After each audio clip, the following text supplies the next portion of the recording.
Welcome back. The market is closed. Turnover is just slightly above 800 million shares. Top trader Safaricom trading just about 23 million shares. Actually, it's just about 23.35 million shares at a volume weighted average price of 29.2, which is a 3% day-on-day rise over yesterday's close.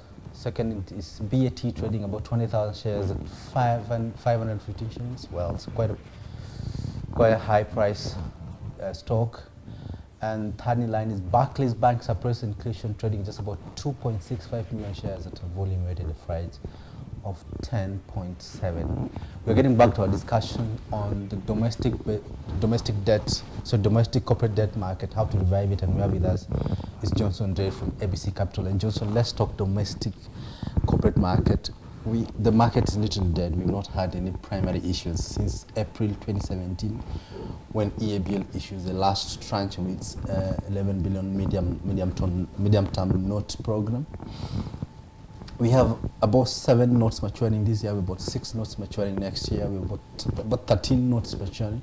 Obviously, for a vibrant market, that calls for replacements. Right. We're not seeing replacements. Well, we also have a problem of, we had a couple of corporate failures in the last 2 years, which has dampened the market.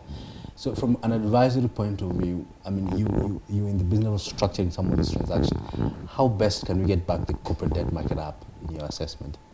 Yeah, so I mean, and you're right. The market has been basically frozen with regards to corporate debt issues, and we have to trace back what the problem was. So we saw corporate debt even corporate failures. Nakumat, I think River Mining, Chase Bank, Imperial Bank.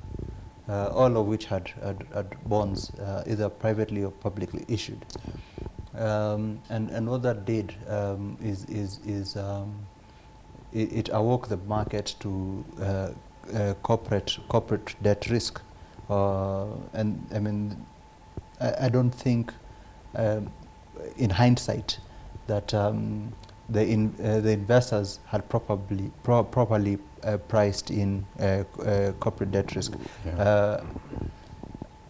and some of those issues were not that big in terms of losses. Some of those issues were easily absorbed, and perhaps even if you consider from a portfolio perspective, I don't think we saw losses to investors from a portfolio perspective, or at least a corporate debt portfolio perspective, as much as we imagine it to be. Yeah. So, but it has clearly spooked the market. Yeah, it did. Yeah, it spooked the market, and the question is, should investors then just throw up their hands and access and argue that well, we don't understand corporate debt and we will not invest anymore, or how do we come back and resolve this issue, yeah, of pricing risk, yes, into your corporate analysis, your corporate debt analysis. Yeah. And the returns you charge. Yeah. And I think there's a deeper discussion with regards to credit rating that needs to be had. Yeah. That's one area I think a solution lies, because it brings into sharp focus the idea that there's a probability of a credit risk event occurring. That's yes, at some point, and the way the market has always operated was that it was full of name lending. You know, I know this company. This is just fine. They've been around for some time.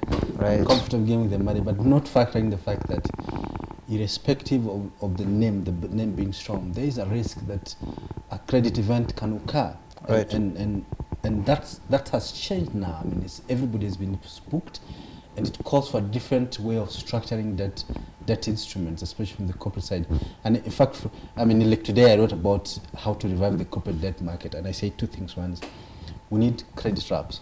Right. Credit wraps now need to be a thing, and especially if an issuer is of a certain, if is a lower investment grading, grade rating, and typically investment grade rating, lower investment grade rating at single Bs, triple Bs, double Bs. Right. Well, they're still investment grade, Right. but they're on the lower end. Right.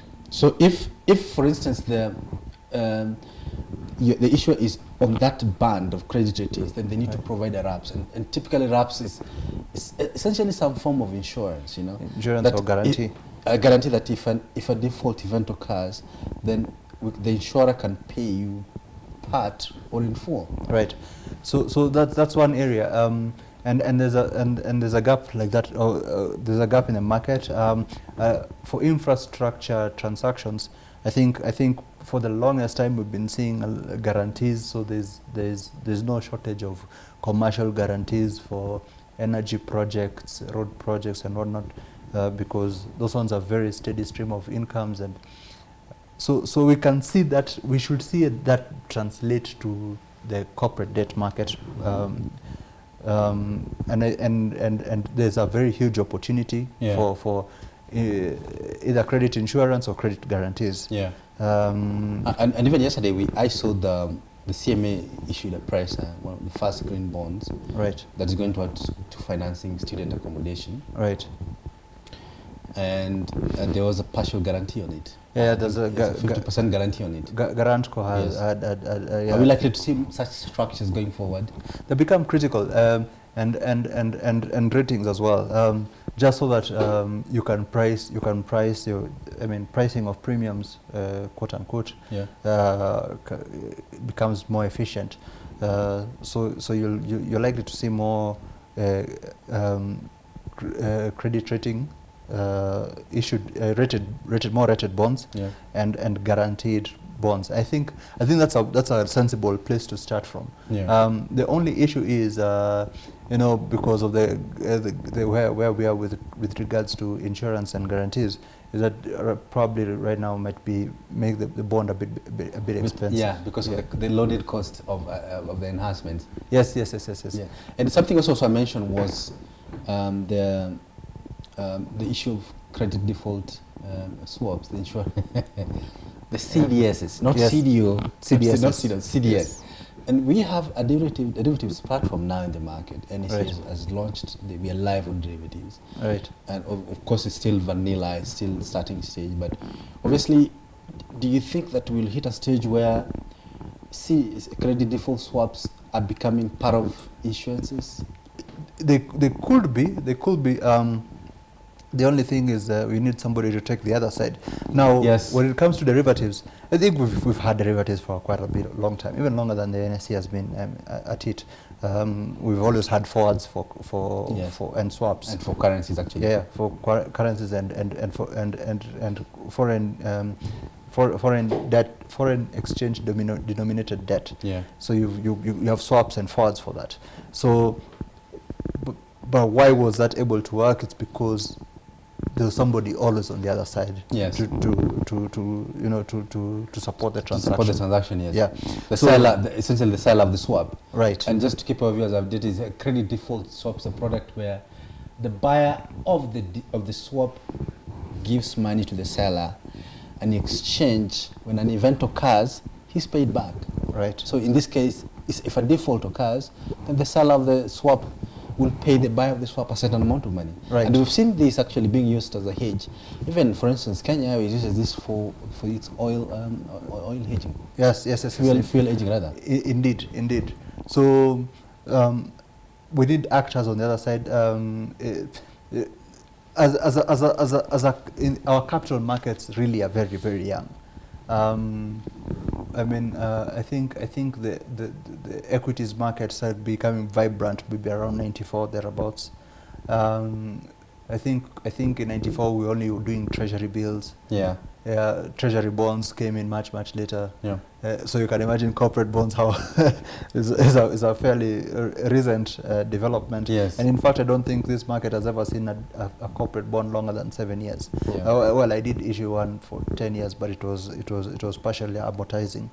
So in the truth of the matter is, it was from an average perspective, it was not 10 years per se. Yeah. And they're very difficult to issue beyond 7 years. There are not too many takers of debt beyond 7 years. Yeah. And 7 years, you have to be a very strong. Is it that there's absence of long-term money in the market? You could say that. Or people don't want to take long-term risks in the corporate, essentially? I mean, it's convention. So we can start at saying it's convention. It's a good question to ask.